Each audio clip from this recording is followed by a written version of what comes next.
Master Mage, Season 1, Episode 10. In the previous video, the demon has been destroyed along with the haunted house. Our master was able to give a relief sigh afterward, but that night, he was unable to have a good sleep at all. What happened to him? Did he sense demon or spirit around later on? It turned out he had lived his life in the only men's family. Now, out of the blue, there were two women next room. Their existences in the house made everything so awkward to him. Eventually, everyone was wasted after a long night already. They were all passed out, and the night flew by peacefully. Master Jackie woke up earlier the day after as usual.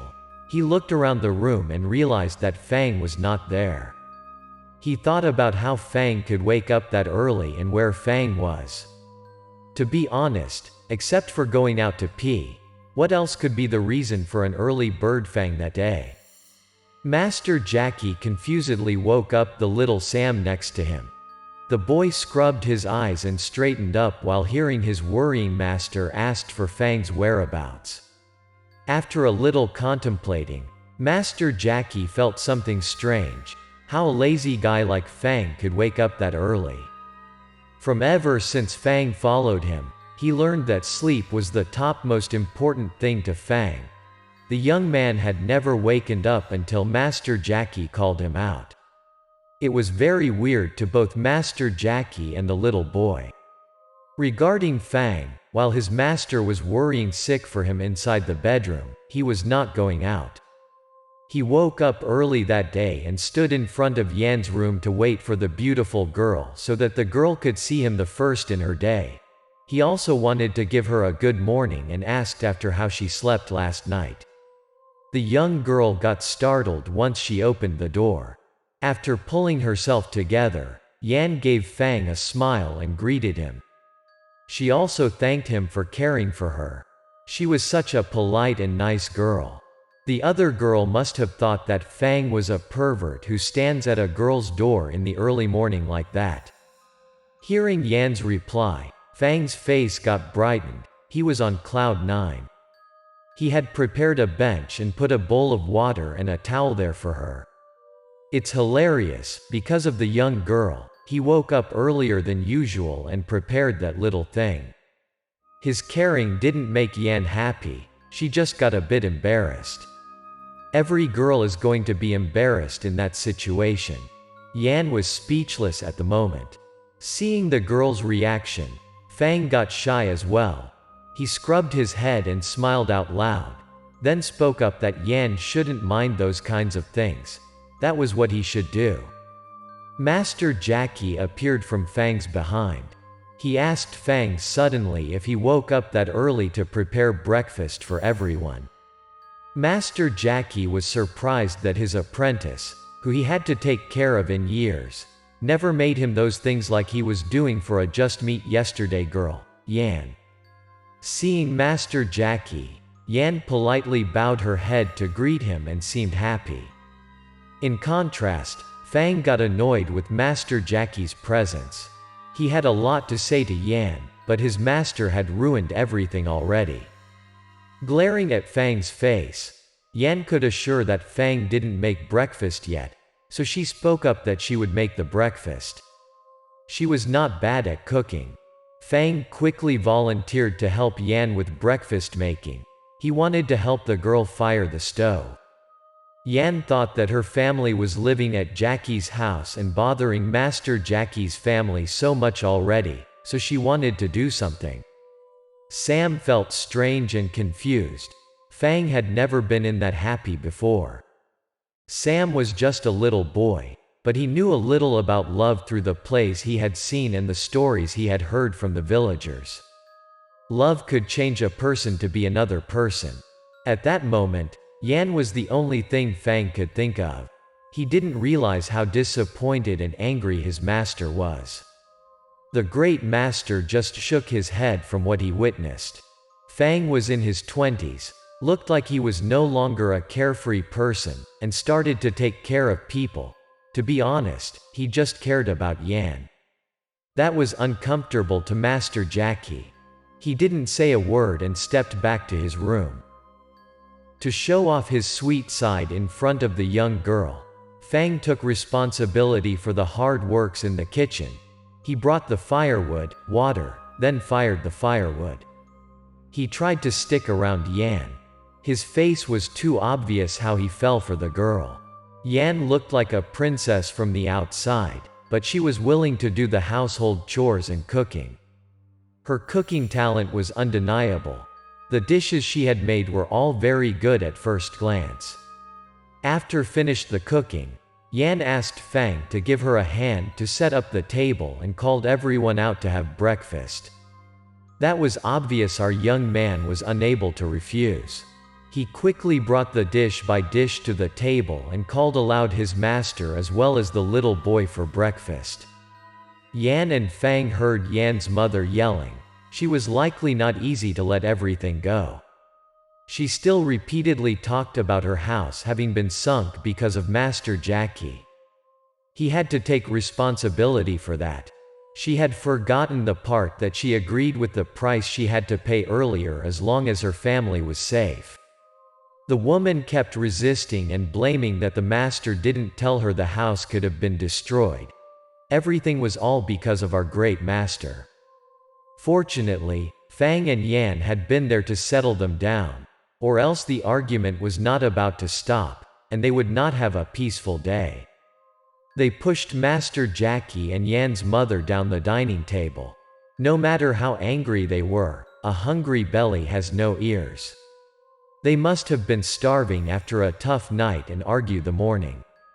The five of them sit down at the table. They looked like a family, didn't you think? Both Jackie and Yan's mother didn't want to take a step back. Even sitting on the table, the two of them still looked at each other with a spiteful look. No one wanted to touch the chopsticks first. Seeing the delicious food which had been prepared by Yan in front of their eyes, Fang and Sam were unable to hold up their hunger. They didn't care about their master. That was the first time they had such a feast and didn't have to eat dumplings and pickles in the morning. They ate until their bellies all filled up. Later on, Fang glared at his master and caught the angry Jackie. He asked the master why he didn't touch any of those dishes. The breakfast was way too delicious to Fang. Master Jackie, annoyed and smashed to the table, shouted out that he didn't feel hungry, then left. Sam could read the scene by the master's weird reaction. His master must have been very angry. Seeing the master left, Yan's mother didn't just sit still. She chased after the master and tortured him for fixing her house. Left the table with the tired eyes from Fang, Yan, and Sam. They wondered how long Master Jackie and Yan's mother kept arguing like that. After breakfast, Yan felt that she had to do something. She spoke up to Fang about cleaning up the dishes and going for clothes washing. If Fang had any clothes that needed laundry, just gave her, she would help on that. To be honest, Yan was not like her mother at all. Her mother was way too hot-tempered while Yan was always well-behaved and polite to other people. Fang hated laundry the most, but once hearing Yan was about to wash clothes, he quickly got back to the room and grabbed up his clothes as well as Sam and Master Jackie's dirty clothes. Fang intended to have some private moments with Yan, so he tried to bring out many clothes and led the way for Yan to go to the river. That was a nice place with a beautiful view and clear water. After washing, they could hang the clothes right there and wait for them to be dried. Sam did not understand what Fang was supposed to do. He ran after the couple innocently, then unintentionally looked at Yan's house and saw his master was fixing the house. He shouted out to Fang that they had to give Master Jackie a hand. Without a second thought, Fang gave Sam an excuse to keep his private moment with Yan. He told the little boy that Jackie was such a mighty, house fixing was just like a piece of cake to him. He and Sam would mess things up if they came to help him out. He added craftily that Master Jackie was staying single all the time in years. Sam should let him and Yan's mother have a chance to get to know each other. Back to Yan's house, the two of them kept arguing consecutively. Master Jackie was such mighty in front of the demon so far, but at that moment, he had to forbear Yan's mother and started to fix the house. Master Jackie thought he had to have a little responsible for what he had done to their house, and it was unable to let them just live in his house for the rest of their life. When Master Jackie worked hard to fix the house, Fang, Yan, and Sam reached the river bank where Yan had to shout out for the breathtaking view.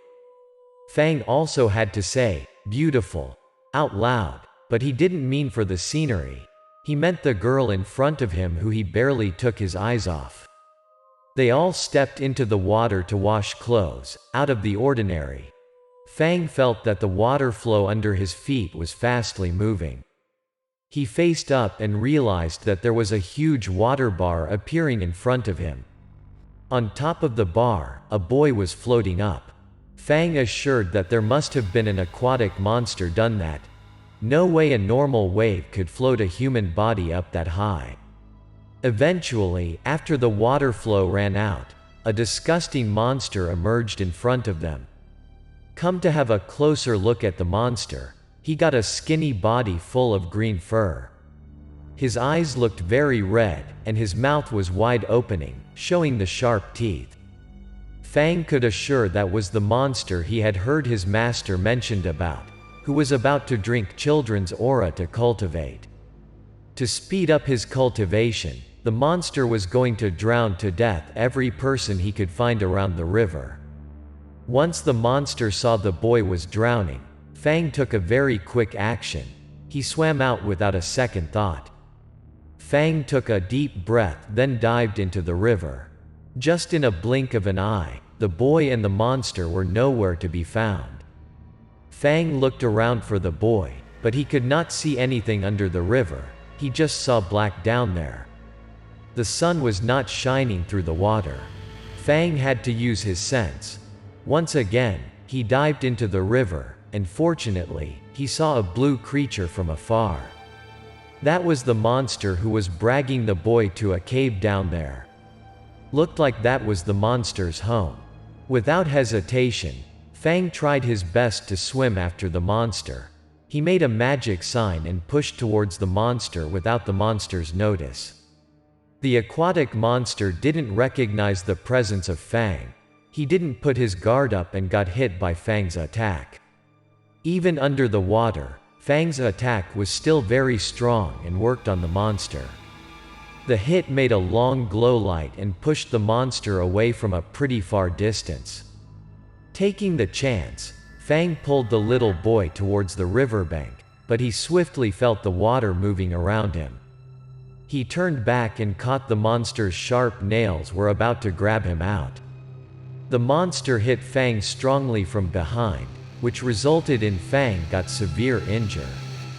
Fang intended to fight back the monster, but the boy in his arms was unconscious.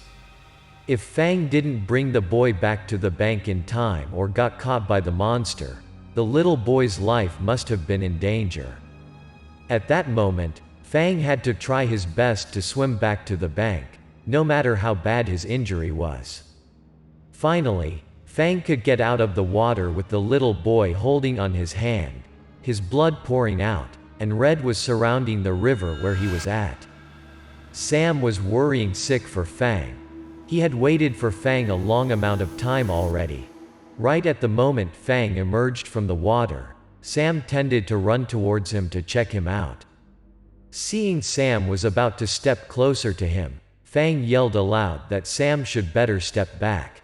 It was too dangerous. The little boy was potentially going to be the next target of the aquatic monster. Yan was worrying for Fang as well. Fear and panic were visible on her face. She hurriedly came towards Fang and picked up the boy from Fang's arm. Fang was in a severe injury and lost a lot of his blood.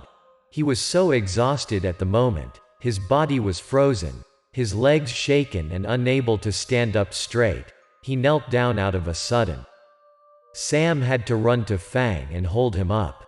The little boy quickly realized Fang was bleeding badly. Even though they had words fought every day, the two of them were family afterward. Seeing the bleeding Fang, Sam felt a pain in his chest. He was unable to hold his anger any longer and stepped into the river. The hot temper Sam called out the monster. He wanted to take revenge for what the monster had done to his brother. Fang knew very well that the aquatic monster was not easy to deal with. He was afraid his little brother would be in danger. He called Sam to get back repeatedly. Weirdly, the aquatic monster was likely to scare of Fang's blood. He got out of the water for a few seconds to glare at Fang, then dived and disappeared into the water. Sam had lived in the forest ever since he was born. He didn't know how to swim, so he let the monster left and got back to his brother. Sam picked up Fang, and the two walked towards Yan, who was taking first aid for the drowned boy. The pale boy looked weak. It might be he was just shorting of breath due to being too long underwater. No matter how severe injury Fang had, he was extremely worried about the boy. He talked to Yan about his concern about saving the boy. The worries were all in Yan's face. She had no ideas if she could save the boy, replied that she was trying her best to save the boy, and hoped they had luck. Yan continued to push the boy's chest, then blew over the boy's nose. Fang guessed that might be the method Yan had learned during her study abroad programs. Yan repeated pushing and blowing multiple times, but the boy didn't have any reactions. At the moment, they felt that they should give up. Out of the blue, the boy started convulsing and puking out a lot of water later on. Yan and Fang were very happy. The miracle had happened to them. That was fortunate for the boy. An adult was not easy to survive after a long time of drowning under the water. Fang waited for the boy to regain consciousness, then asked his friends to take the boy home. After that, Fang realized that something strange happened to his body. He got dizzy, out of strength, and shortly he passed out. Yan and Sam got in a panic. They grabbed the young man in the nick of time. The two held Fang and walked home. Seeing the house from afar, Yan yelled out to call for Master Jackie's help. Master Jackie was sitting in the house and enjoying his cup of tea while hearing Yan's voice from afar. Sensed something bad happened, he rushed out. When seeing Master Jackie, Sam was unable to hold his tears. He tearfully told his master that Fang was too brave to save the little boy's life and received a severe injury from the aquatic monster. Holding Fang up and examining Fang's bleeding wound, the great master yelled out and rolled his eyes in a panic. Fang was bleeding the black blood, and that was obviously indicating that Fang was poisoning.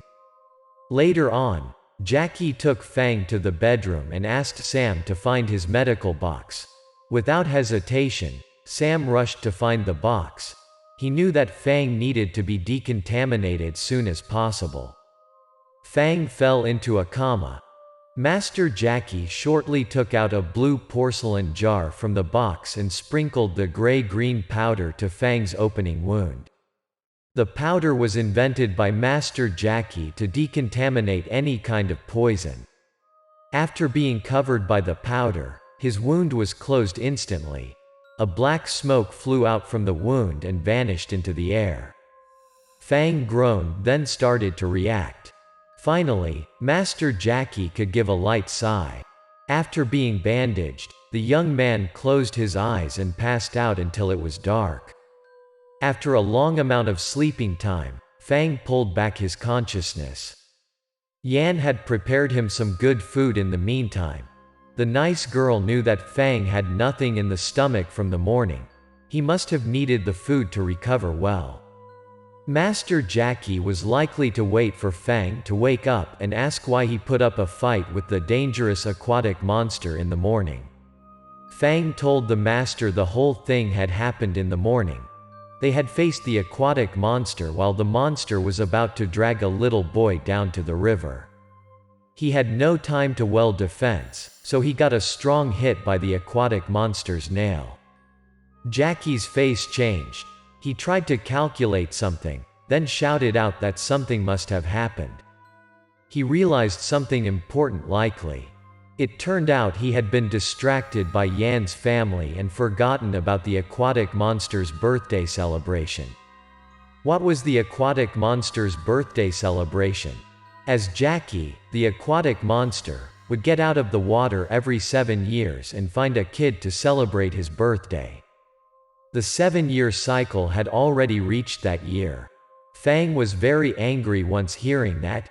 He yelled out he wanted to end the aquatic monster's life. But once he tried to get up, his wound was opened, he felt the pain worse. The aquatic monster wasn't so strong, but he had hidden in the river very carefully. People were unable to find him. Come to think about it, Master Jackie thought he would not let the demon come out and hurt innocent people anymore. The monster had lost prey already in the morning. Surely, he was going to find another one shortly. The aquatic monster had been lorded over the villager in years. Master Jackie had thought about acquiring him already, but he was too good at hiding. Up to that moment, no exorcist in the area had faced the monster. Hearing his master explaining the situation, Fang had a long sigh. Come to think of it, Fang saw the hidden place of the monster already. Jackie, Master and Fang exchanged their looks and were likely to know what to do next. They were about to prepare for a battle and ambush the monster. But the top priority thing they need to do at the moment is Fang's recovery. Master Jackie spoke up that neck or nothing. The only barrier about the monster's whereabouts had been cleared up already. Sam got angry once he heard the master say they needed to wait for Fang to recover to find the aquatic monster. The little boy curiously asked why they had to wait for Fang. The earlier they took action, the better. They need to make sure the monster didn't hurt any innocent people out there. Fang pulled Sam closer to him and mumbled that Master Jackie was way too scared of water, so he could not dive into the water. That was a lie from the great master to Fang. He wanted his apprentice to stay home and recover while finding the other way to acquire the monster.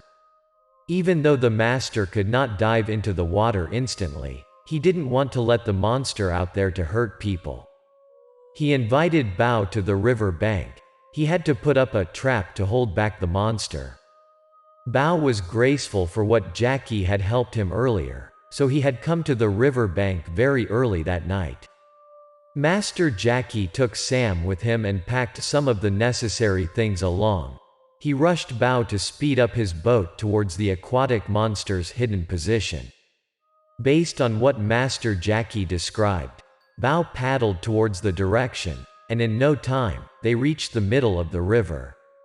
Master Jackie examined the monster's position exactly, then shouted aloud that was the right spot already. He asked Bao to stop paddling, then asked Sam to hand him his stuff quickly. Master Jackie had set up the dragon shielding trap, which was able to use underwater. On top of that, the magic trap includes the nets which could tie up any kind of aquatic monsters. Later on, Master Jackie carefully took out a lotus mirror, a cork, a nail, and a long red string. Everything had been in their positions. Master Jackie used the lotus mirror, which was tying by the red string, slowly threw under the river and made sure to form an 8-sign figure. Just a few minutes, he had set up a trap on the water surface. The dark sky was full of stars. The moon was shining the water clearly that night. The lotus mirror had reflected the moon's lights and formed the 8-sign figure there. Everything had been well geared up, but Master Jackie still got a butterfly in his stomach. The trap was going to detain the monster in 7 days. After 7 days, he was unsure if Fang could recover well then. Time flew by, just in a blink of an eye. 7 days had passed. Thanks to Master Jackie's prescription and Yan's caring, Fang had recovered around 70 to 80%. Being at home for 7 days, Fang had trained his kung fu very hard every day. That was strange, he had never been on that hard train before. There were two reasons for him to force himself that much. One because he wanted to take revenge on the monster who had given him a deep wound, and the other reason, you might realize it already. He wanted to show off his cool in front of our pretty girl Yan. There was something in his heart which Fang was unable to describe yet. Master Jackie had directed the whole thing. He knew that Fang was not recovering totally yet, but they should not waste time any longer. He went to the river to make sure the monster was not escaping from his trap yet. While Fang had to go to the market with Bao, they had to find the demon fish to borrow his waterproof pearl. The pearl was very useful for him when fighting underwater. Master Jackie had taken very cautiously in every move, but he had to be careful in front of the aquatic monster as well. Master Jackie had brought along a magical rope, applied the mixture of bulrush and Rooter's organs. Bulrush was to destroy the monster, and the Rooter's organ was the most hurtful thing to the aquatic monster. With that stuff, Master Jackie assured that the monster was about to be defeated that day. Fang picked up the rope and rushed towards the market. Seeing Fang was not recovering totally, Yan was getting worried about him. She stood at the door, looked at Fang's shadow, and yelled out that he should be careful. Yan and her mother were unable to help, so they just stared after those men's shadows and prayed for their success in defeating the monster as well as getting back home safely.